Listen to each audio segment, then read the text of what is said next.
right, let's talk about what is supposed to be the best iPad, depending on who you ask.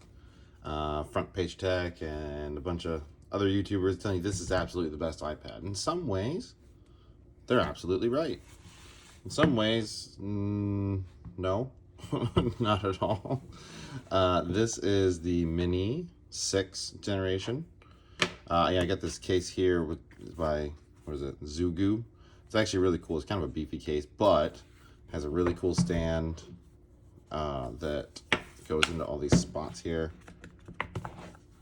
See that? It's kind of ratchet is in there. And then it's magnetic. Like, I can actually put this up in my fridge quite a bit. So that's pretty cool. Let's take it out of the case, because the case is not the tablet. It just depends on how you want to use it. You'll see real quick, I have the some metal plates on here. I have some magnets in my car. And I was using this as kind of an infotainment system. But yeah, it worked okay. It's not a big, but it was like $10, $12 to get the magnets in this. So neither here nor there. But the Mini 6, let's talk about real quick, because it is awesome in how small it is, right? This is my hand, and that's the whole tablet, which is a positive and a negative. So it really kind of comes down to what you want to use this thing for. So I have a pen, and I have a screen protector on here. You can see there are some scratches on it now, because it's one of those readable screen protectors. It's meant to make it easier to write on, and it does. I mean, it is much better. However, what you'll notice, at least for somebody with like adult size hands, you don't. All right. What you'll notice though is there's just not a lot of space to do the writing in general, and that's really what that comes down to. So you kind of have to make a choice here. If you are looking at this for writing, my handwriting sucks. So you see, I'm already cramped up. That's the thing. I'm cramped up on the edge. You can go, and then my hand's already off the edge, right? So it depends.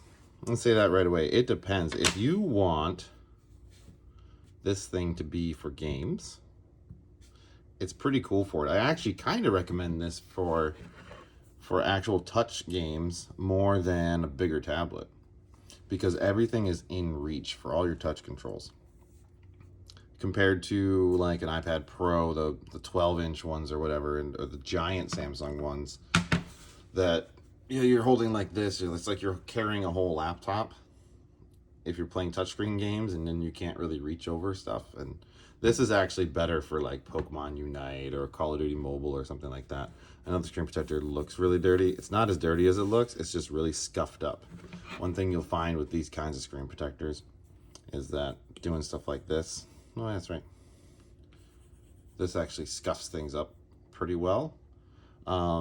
So especially if you're drawing and anybody who does draw on these things knows that already, that, you know, screen protectors are something you have to replace. Pen tips, something you have to replace.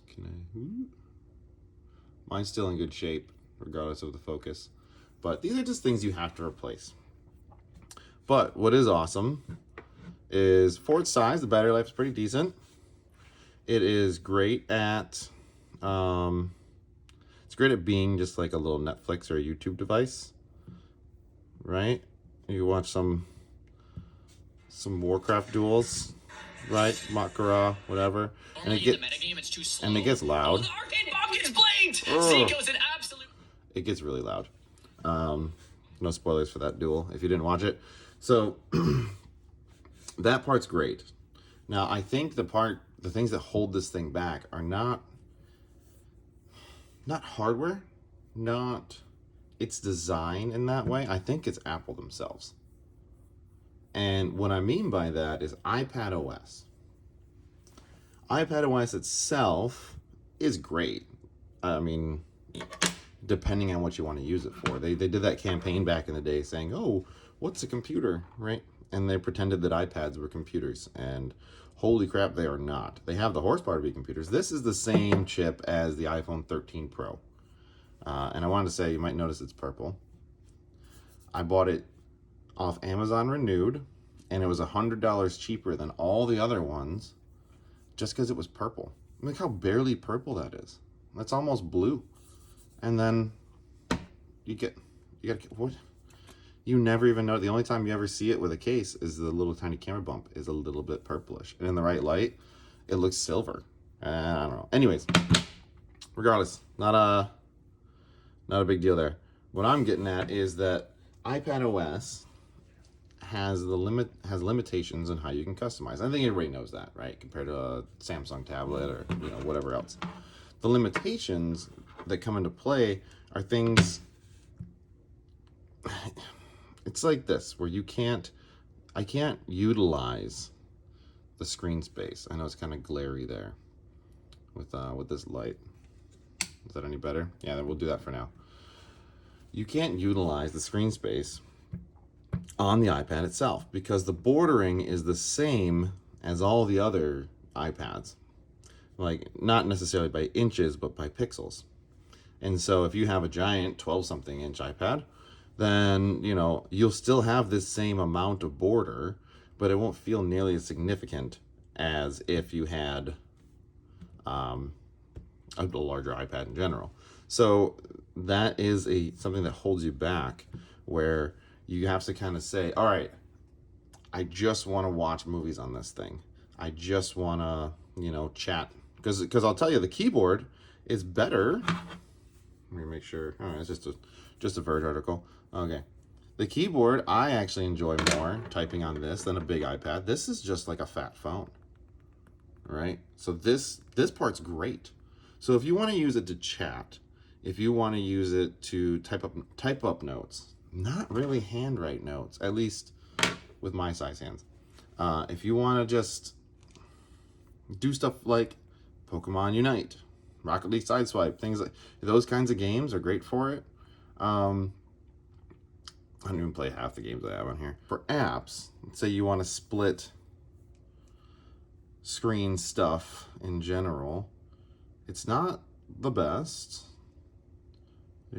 Split view, and then, I don't know, we'll take, what can I take that I can actually show?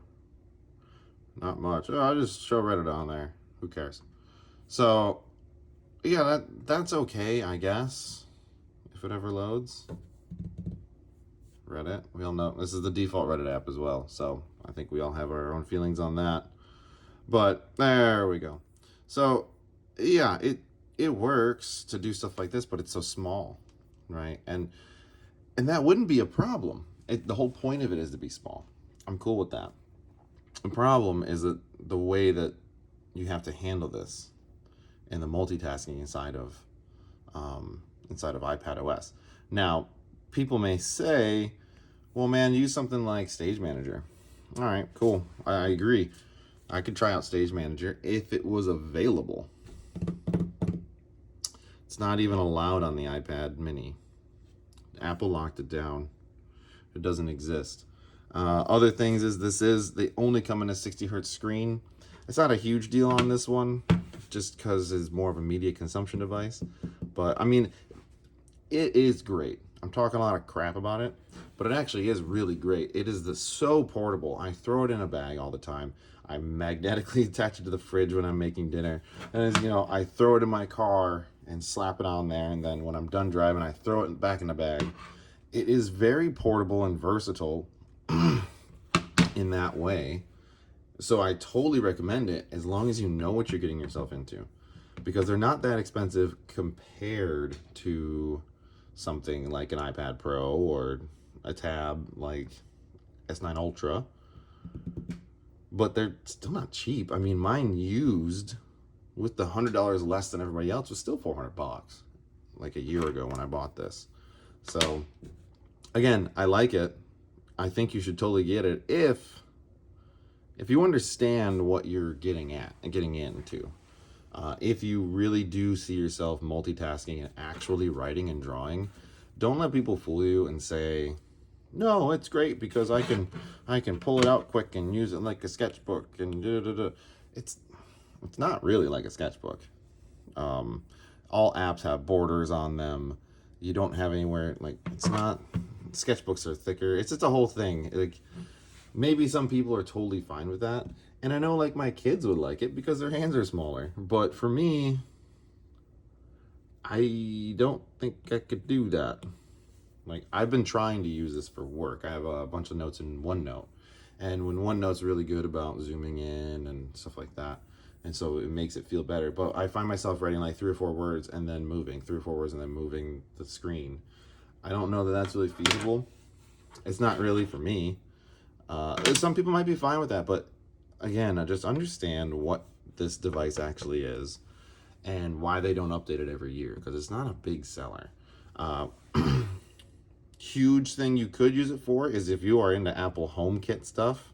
I'm not currently, but if you want to use this as a control for your house, you know, you mount it on a wall, you pick it up, you move around, totally cool. Like, uses like that are what you're gonna want here. Don't think you're gonna do all the same big iPad Pros, hook up a keyboard and mouse and use it as a mobility. No, not really. And that actually leads me to probably the next video, because this thing, by the way, again, I like it a lot. I'm actually handing it down. It's staying in the family. It's not leaving the house. I might take the magnets off if she doesn't want it, but or the metal pieces. But this I got used as well. And this, well, this is a little more what I was talking about. It's a Tab S9. I'm not a huge fan of this case that it came with, but that's a topic for next time.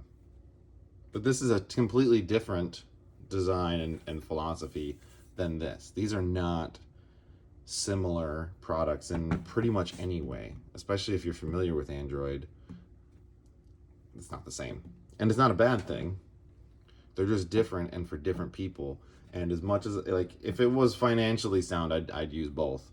But, you know, also Android and Apple, they don't really carry over to each other. So it's not like I can just throw something to that and say, oh, great. Because that's the other piece. This, you know, you say, well, there's iPad features like make this a second monitor for your MacBook. And you're absolutely right. It does work. It works totally fine. Second screen works great. But it is, I mean, depends on what you want to have on that screen. There's not a whole lot to do with that screen. It's cool, and you can use the mouse and move it over and go ahead and like pause your YouTube videos or something.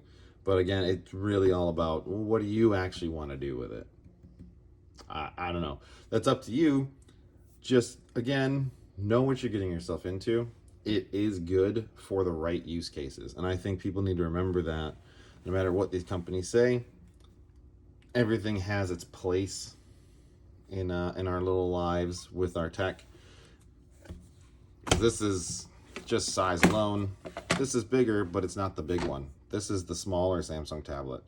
And I mean, what does that even mean, right? This is the small one.